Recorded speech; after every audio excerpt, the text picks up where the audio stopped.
Hi hello నమస్తే, నేను మీ వాసుదేవన్. చేగొండి హరిరామ జోగయ్య మరో లేఖాస్త్రం సంధించారు.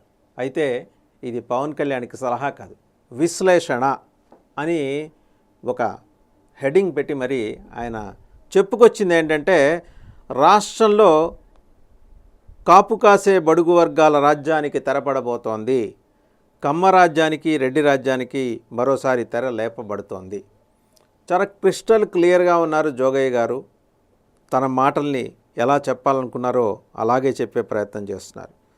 కేంద్రంలో కానీ రాష్ట్రంలో కానీ ఎమ్మెల్యే పదవులు, పార్లమెంట్ సభ్యత్వాలు, మినిస్టర్స్, డిప్యూటీ చీఫ్ మినిస్టర్స్ పదవులు మాత్రమే వస్తే రాష్ట్రంలో పరిపాలనాధికారం చేజిక్కినట్టు కాదు, రాష్ట్ర ప్రజల ప్రయోజనాలు కాపాడినట్టు కాదు, కాపు కాసే బలహీన వర్గాలని యాచించే స్థితి నుంచి శాసించే స్థితికి తీసుకొని వచ్చినట్టు కాదు. రాష్ట్రంలో సర్వాధికారాలతో అధికార హోదా దక్కించుకోగలిగినప్పుడే పరిపాలన దారిలో పెట్టించగల పరిస్థితి ఏర్పడుతుంది. ప్రజలకు అవసరమైన సంక్షేమాన్ని అందజేయగలగడం జరుగుతుంది. రాష్ట్రాన్ని అభివృద్ధి పదంలో నడిపించే అవకాశం కలుగుతుంది. ఈ రాష్ట్రాన్ని ఒక దామోదరం సంజీవయ్య గారు మినహా రెడ్లు, కమ్మవారు తప్ప కాపులు, బలహీన వర్గాలు ఏనాడు రాష్ట్ర పరిపాలన చేపట్టిన దాఖలాలు లేవు. ముఖ్యమంత్రి పదవి చేపట్టింది లేదు. రెడ్డి రాజులు, కమ్మ పెద్దలు, కొందరు కాపులకు, బలహీన వర్గాల్లోని కొందరికి ఎమ్మెల్యే పదవులు, పార్లమెంటు సభ్యత్వాలు, మినిస్టర్సు, ఇంకా చిన్న చిన్న పదవులు లాంటి తాయిలాలు ఎర్రచూపటం, మనవాళ్లలోని కొందరు ప్రబుద్ధులు ఈ తాయిలాలకు ఆకర్షితులై వాళ్లకు దాసోహం అంటూ మన జాతి యావత్తును వాళ్లకు తాకట్టు పెట్టడం, వీళ్లను ఉపయోగించుకుని వాళ్ళు రాజ్యాధికారం చేజిక్కించుకోవటం, తమ జేబులు నింపుకోవటం ఏనాటి నుంచో పరిపాటైపోయిన మాట అక్షరాల నిజం. జోగయ్య గారు ఎవరి గురించి అన్నారు, ఇంక వేరే చెప్పాల్సిన అవసరం లేదు. సో మన వాళ్ళలో కొంతమంది కక్కుర్తి వలన జాతి యావత్తు కమ్మారెడ్డి కులస్తుల చేతిలో బానిస బతుకుతుండటంలో ఏమాత్రం సందేహం లేదు. ఇది గత చరిత్ర. ఈ జాతులు యాచించే స్థితి నుంచి శాసించే స్థితికి చేరాలంటే బడుగు బలహీన వర్గాలకు రాజ్యాధికారం తప్ప వేరే మార్గం లేదనేది మాట పచ్చి నిజం. ఈ నినాదాన్ని నిజం చేయాలనే ఆశయంతోనే చిరంజీవి గారు ప్రజారాజ్యం పార్టీ పెడితే ఈ జాతి యావత్తు ఆయన్ని బలపరిచింది. కన్నుడి చావుకి 1,00,000 కారణాలు అన్నట్టు కొన్ని తెలిసి తెలియని తప్పుల వల్ల ప్రజారాజ్యం పార్టీ 18 సీట్లకే పరిమితం అవటం, తెలిసి చేసిన తప్పుల వల్ల ఆయన గారు ప్రజారాజ్యం పార్టీని కాంగ్రెస్ పార్టీలో విలీనం చేయటం, పరిహారంగా వారికి రాష్ట్రంలో ముఖ్యమంత్రి పదవి దక్కకపోయినా కేంద్రంలో మంత్రి పదవి దక్కించుకోవటం జరిగిన చరిత్ర. చిరంజీవి గారిని కూడా వదల్లా. కేంద్రంలో మంత్రి పదవి దక్కించుకున్న చిరంజీవి ఈ రాష్ట్ర భవిష్యత్తు కోరి ఏమైనా చేయగలిగారా? విభజన చట్టం తయారీలో హైదరాబాద్ని ఉమ్మడి రాజధానిగా కానీ రాష్ట్రానికి ప్రత్యేక హోదా కానీ ఏమైనా చేయించగలిగారా అంటే ఏమీ చేయలేకపోయారు. ఇది కూడా జరిగిన చరిత్ర. జోగయ్య గారు, మీరు చిరంజీవి గారి గురించి ప్రస్తావన చేశారు. వాస్తవానికి మీరు జరిగిన చరిత్ర గురించి కొన్ని అంశాలు చెప్పటం మంచిదే, కానీ ఈరోజు మీరు లేవనెత్తాలనుకున్న అంశానికైతే చిరంజీవి గారితో సంబంధం లేదు. మరి ఎందుకు ఇక్కడ చిరంజీవి గారిని మీరు లాక్కొచ్చారనేది తర్వాత విశ్లేషణలో మళ్ళీ మీరే చెప్తారు. ఇక ప్రస్తుత రాజకీయానికి వస్తే పవన్ కళ్యాణ్ జనసేన పార్టీ పెట్టడం, బడుగు బలహీన వర్గాలను యాచించే స్థితి నుంచి శాసించే స్థితికి తీసుకొని రావటమే తన ధ్యేయమంటూ ప్రకటనలు గుప్పించడం మనం చూసాం. పవన్ భావజాలం నచ్చి కొందరు, సినిమా హీరోయిజం నచ్చి మరికొందరు ఈయన వెంట కొనసాగారు. బడుగు బలహీన వర్గాల వారందరూ తమ ఆశాజ్యోతిగా ఆరాధించడం మొదలెట్టారు. ఈయన రాష్ట్రంలో రాజ్యాధికారం చేపట్టి తమని బానిస సంకల నుంచి విముక్తి కలగజేస్తారని మనసారా నమ్మారు. యువకులందరూ సీఎం అంటూ జేజేలు పలికారు. 2019లో ఒంటరిగా వెళ్లి 2 సీట్లు పోగొట్టుకుని భంగపడినా పట్టు వీడక అర్జునుల్లా యుద్ధరంగంలోకి కదం తొక్కారు పవన్ కళ్యాణ్. అయితే తెలంగాణ ఎన్నికల్లో జనసేన అభ్యర్థులకు డిపాజిట్లు కోల్పోయి మరోసారి భంగపడటం స్వయంకృత అపరాధమనే అనాలి. అయినా పట్టు వదలక చంద్రబాబుతో జతకట్టి వైఎస్ఆర్ పార్టీ దుష్ట పరిపాలనకు స్వస్తి చెప్పాలంటూ ప్రతినప్పునాడు. వైఎస్ఆర్ దుష్ట పరిపాలనకు స్వస్తి పలకటం ద్వారా ప్రజాశ్రేయస్సే తన ధ్యేయమంటూ నినదించాడు పవన్ కళ్యాణ్.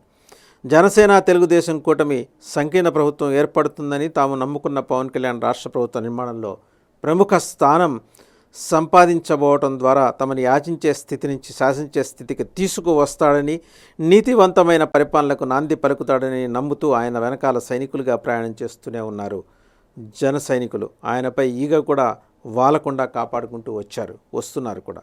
రాజకీయాలు ఎన్నో మలుపులు తిరగటం మొదలెట్టాయి.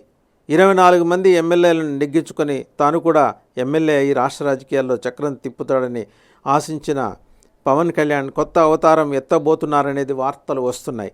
కాకినాడ పార్లమెంటు స్థానానికి పోటీ పెట్టబోతున్నారనే వార్తలు కూడా, కాకినాడ నుంచి ఎంపీగా కంటెస్ట్ చేయబోతున్నాడనే వార్తలు కూడా వస్తున్నాయి.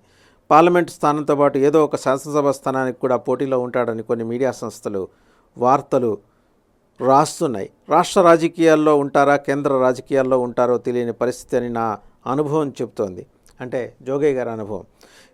కేంద్ర రాజకీయాల్లో ఉంటూ రాష్ట్ర రాజకీయాల్లో కూడా చక్రం తిప్పడం జరగని పరిస్థితి. కేంద్ర రాజకీయాలకు పరిమితం కావాలనే నిర్ణయం స్వయంకృతాపరాధమా లేక ఎవరి కుట్ర అయినా దాగి ఉందా అనేది ఆ దేవుడికే తెలియాలి. అసెంబ్లీ, పార్లమెంట్ అభ్యర్థులుగా పోటీ పెట్టవలసి వస్తే అనేక కష్ట నష్టాలను చవి చూడవలసి వస్తుంది. పవన్ కళ్యాణ్ పార్లమెంటు సభ్యుడై కేంద్ర రాజకీయాలకి వెళ్ళిపోతున్నారు కనుక ఈయన పోటీ చేస్తున్న శాసనసభ స్థానంలోని ఓటర్లు ఈయనని నెగ్గించటానికి అంతగా పట్టుదల వహించక సదరు స్థానంలో ఓడిపోయే పరిస్థితి ఏర్పడుతుందనేది జోగయ్య గారి ప్రెడిక్షన్.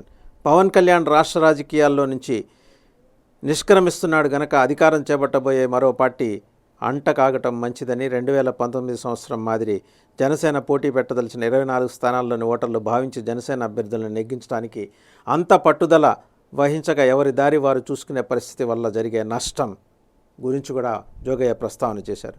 రాష్ట్ర రాజకీయాలను బలోపేతం చేస్తూ పోతే 2024 కాకపోయినా 2029లో అయినా రాష్ట్ర అధికారం చేపట్టే పరిస్థితి ఉంటుంది.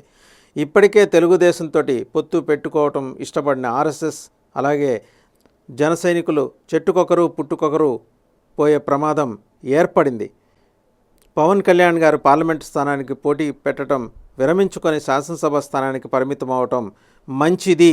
పవన్ కళ్యాణ్ కేంద్రానికి వెళ్ళి చేయగలిగేది ఏమీ ఉండదు.